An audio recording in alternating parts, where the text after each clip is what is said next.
History of major religions contain many stories of dreams, visions and voices.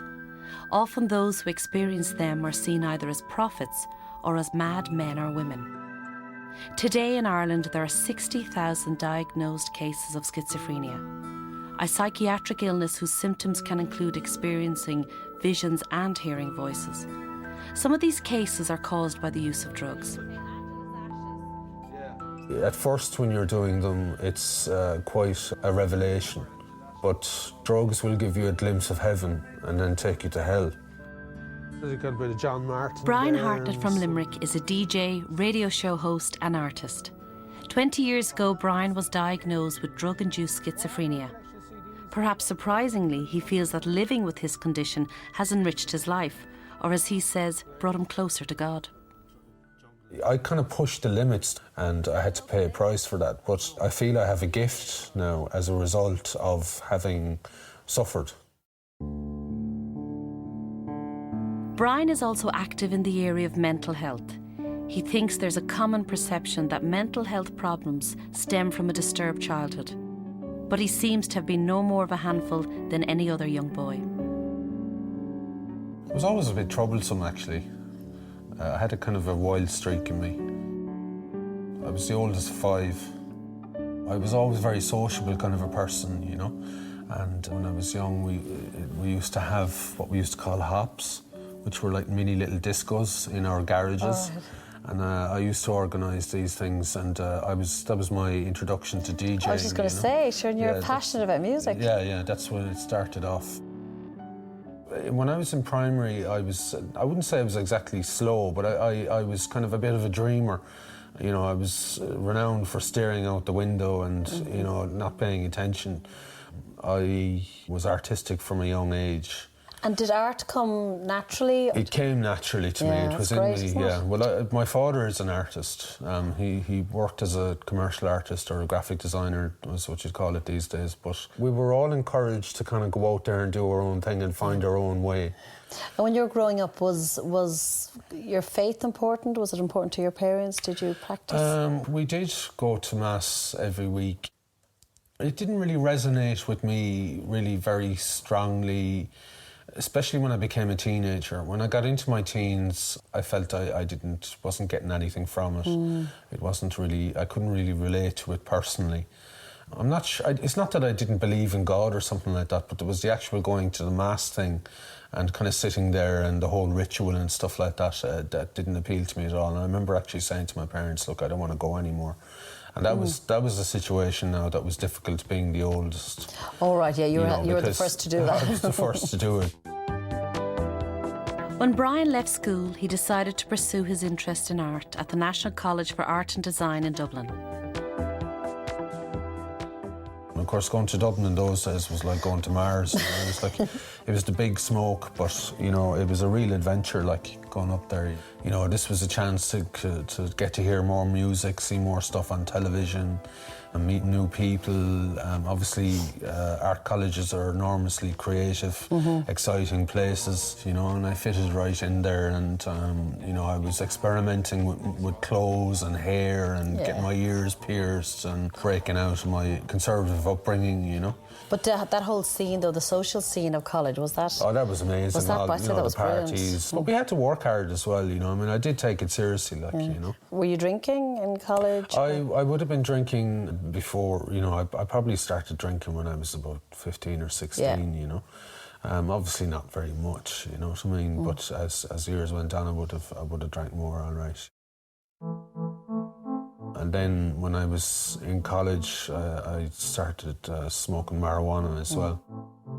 The marijuana just kind of was very spacey, and it kind of appealed to me for kind of expanding the perception of reality, you know. After college, like many others, Brian decided to try his luck beyond Ireland and went to London. When I went to London, I was freelancing at first, and then I got a full-time job in Old Bond Street. And so my career was plodding along, but my interest in music was as strong as ever, and the whole dance scene came along, and it was very much electronics, you know, and that sound kind of appealed to me, the whole acid house sound and stuff like that at the time.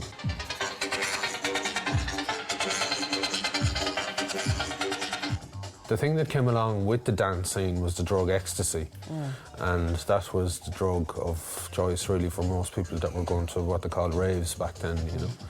So the whole rave industry took off with a vengeance, you know, and I was of course all tuned into the Pirates, and I was listening to this music, and I met up with a couple of local guys, and we started going to raves, and I started doing ecstasy as well, you know. What kind of impact did that have on you?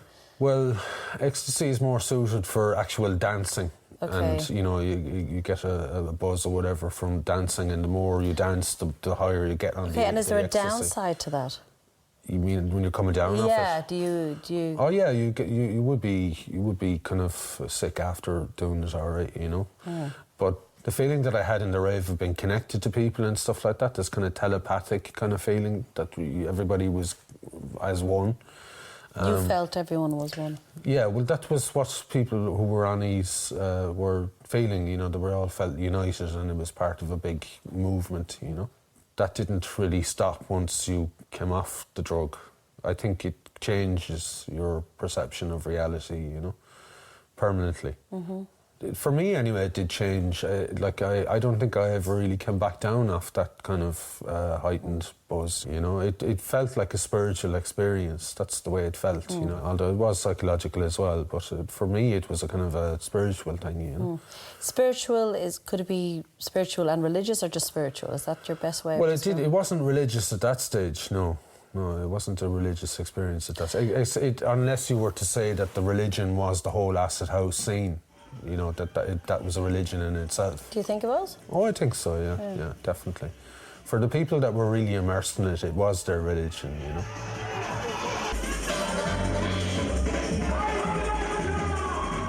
Brian's career was soon overshadowed by his passion for the rave scene, something that, in the long run, would cost him dearly.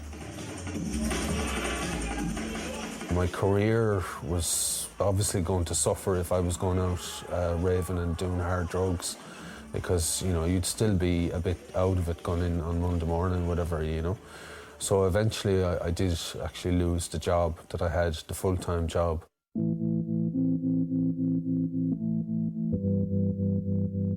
The music scene changed as well. It got very dark, the kind of stuff that I got into anyway. Were you looking to be brought somewhere as well? I mean, it couldn't be as simple as the music brought me here and that music was darker and that was more aggressive, that drug. It wasn't just the music, and it wasn't just the drugs. It was, you know, where I was living and the people I was around, who I was with, and the neighbourhood and the places I was going to and the whole atmosphere, you know. The places I were going to were quite serious, dangerous kind of places, like, you know what I mean? And it kind of the whole thing went downhill for me, you know. Of course, then I was beginning to develop this other experience of voices and... Did you hear voices when you would trip? Basically, when this experience that I have now started to develop at first, when I started taking these drugs and stuff like that, as I say, I felt I was more connected to people, and I felt that I was tuned into something which was very special and very spiritual. That turned nasty on me. And what were they saying to you, those voices? Well, they're very derogatory, you know, and they seem to, you know, at first I thought it was telepathy, you know what I mean, that it was people who were alive that were talking to me. And that people who had been involved in the rave scene or were involved in all that whole scene where, you know, we were all talking to each other inside, you know, inside in this inner space, you know. And but when it was bad, what was it like? Like when it was... It was really evil, you know. It was just really nasty, you know, as evil as you can imagine, like the devil, basically, you know. I mean, I had all sorts of, you know, that I was being watched all the time. I was really paranoid. I couldn't figure out how these voices could read my thoughts. You know, I think the neighbours next door were talking to me. If I was out in the community, if it was on a bus or a train or in a restaurant or whatever, I'd imagine that people were talking about me all the time. And I got really paranoid, you know what I mean? Did you go to a doctor? I didn't, no. I didn't, because I thought this was a spiritual experience. That's the way it seemed to me. It seemed that this was a spiritual thing. So And did you talk to friends about it? I didn't really talk to very many people about it at all, no. I was afraid to talk about it because I felt I'd get into trouble with the voices if I was to start talking with the about voices it. rather than society, than people looking at you? Well, see, I felt everybody was in it. The way it seemed to me is that not just my family and friends, not just these strangers in my head, but my whole family. And even when I came back to Ireland from London, it seems like my parents and my brothers and sisters were all in this, and they were all involved in this kind of evil cult or something like that. Your father reached out to you. Yeah. And you did trust him, though, obviously. You felt... I had my suspicions about everybody, to be honest with you. I wasn't sure what was going on and who was involved and all the rest of it. But I had a reasonably good grip on reality. Like, I wasn't raving in the street, you know what I mean? Yeah. But I was pretty unwell now. I was pretty sick. And what did your dad say to you? He knew there was something wrong with me, so he suggested we go see a psychiatrist. And I was kind of desperate, and I said, OK, let's try it. You know, I'd never been anywhere near one before. I knew nothing about psychiatry or mental health. I was diagnosed with schizophrenia, drug-induced schizophrenia, and I was advised to go on medication. When you were given this label, the word schizophrenia... I was a shock. That was a scary thing, I'd say. Big shock, yeah. It was a big shock. It was a big shock to me and my family, you know? I mean, I'm sure that it was lovely to talk to somebody who kind of said, listen, you'll be grand. I'm sure he said you'll be OK. Who, the doctor? Yeah, did he say that? No, he didn't. No reassurance? No, he more or less said, look, you know, the only thing you can do with this is take medication, and this is a long-term illness. This is not going to go away necessarily. The medication might help, but... you'll always have it, really. There's no real cure for it as such.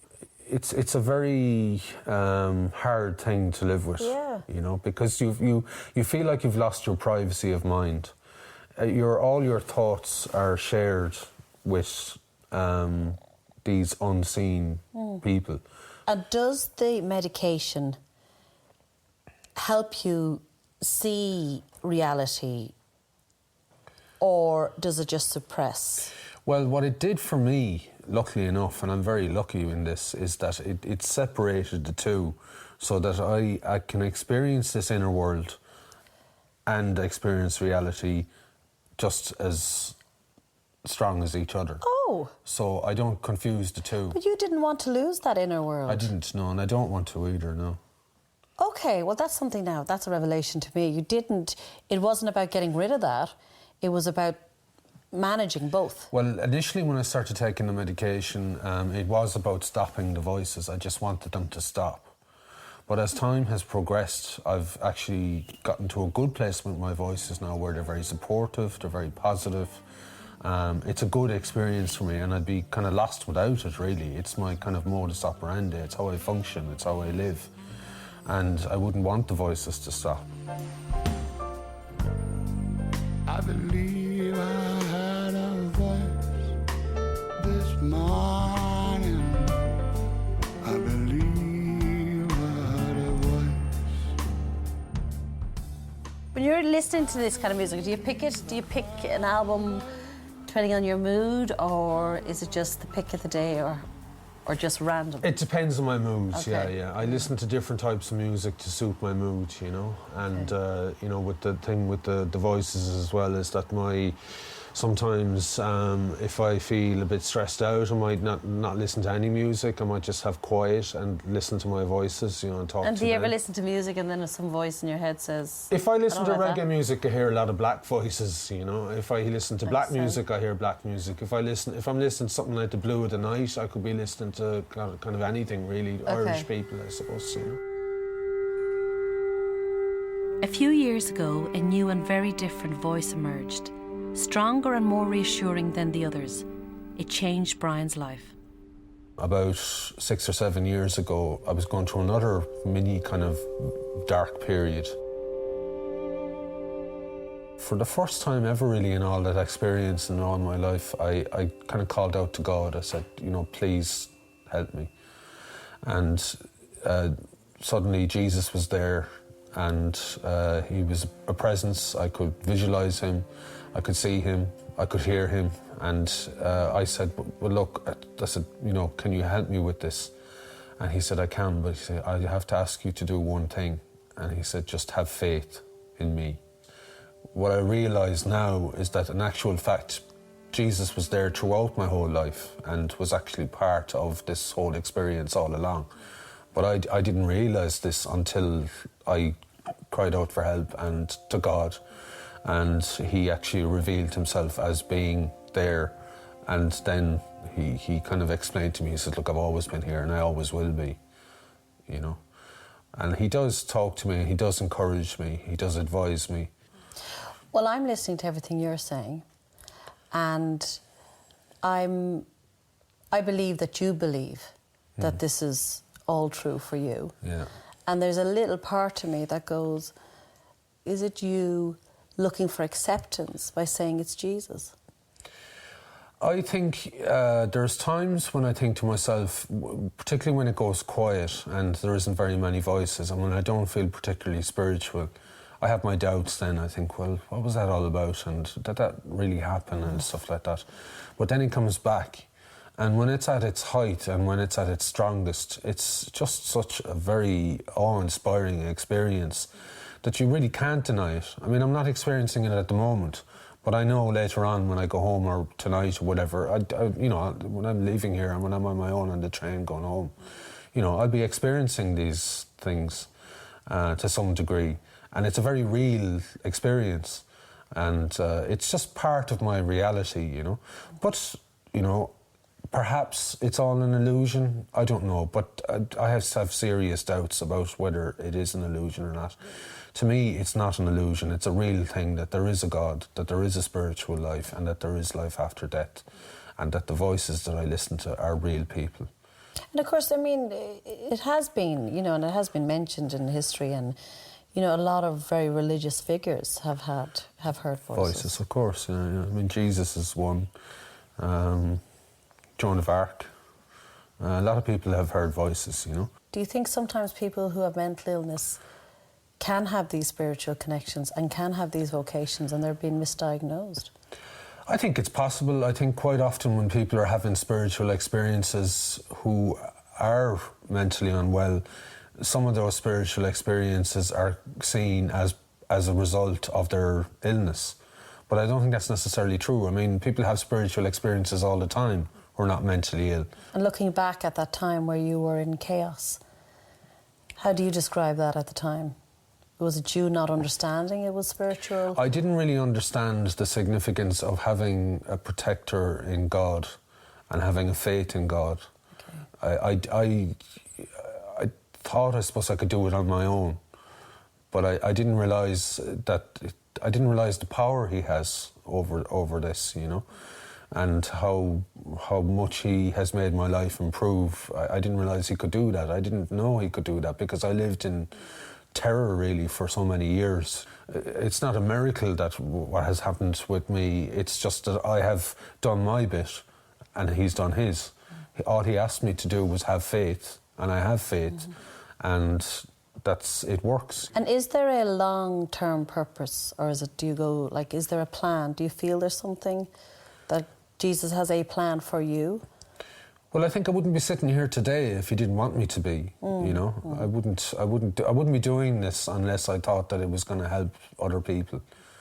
That's my main reason for doing it, is to try and help other people that might be going through something similar. In 2003, Brian was recruited by the Irish Advocacy Network. He became a peer advocate, providing a listening ear for those with similar mental health conditions. It brought him greater insights into his own experience. One thing I learned in the advocacy work was how I helped my clients the best was just sitting and listening to them telling their story and not judging or not prompting and not disagreeing or, just to listen. It's the most effective tool for dealing with mental illnesses for people to be listened to. It relaxes them. They like to talk. And when you're talking about your experiences, which are actually sometimes very difficult to put into words, it formulates it in your mind, what it is you're trying to say, and you're formulating the sentences, the ideas, and you're beginning to figure out yourself. You're unraveling, what exactly it is you think and how you feel about things, And that process is a healing process. Working as an advocate, Brian came to realise that there was an urgent need for online services that could reach out to those affected by hearing voices. I set up Hearing Voices Ireland in 2006 to really put my story out there, to help other people who were going through the same experience, to read the story and to see that, oh my God, I'm not alone. I'm not the only one who hears voices. And plus to get the message across that there are people in the world who hear voices, who are sane, who are very happy and have no problem with the experience and actually quite enjoy it and would be lost without it. So it doesn't necessarily have to be seen as a negative thing or an illness even, that it's just people are more connected with the inner world than they are with the outer world. I mean, voice hearing is really a common human experience. We all kind of hear voices in a way. You're listening to Limerick City Community Radio. My name is Brian Hartnett. And I'm Bart Kiley.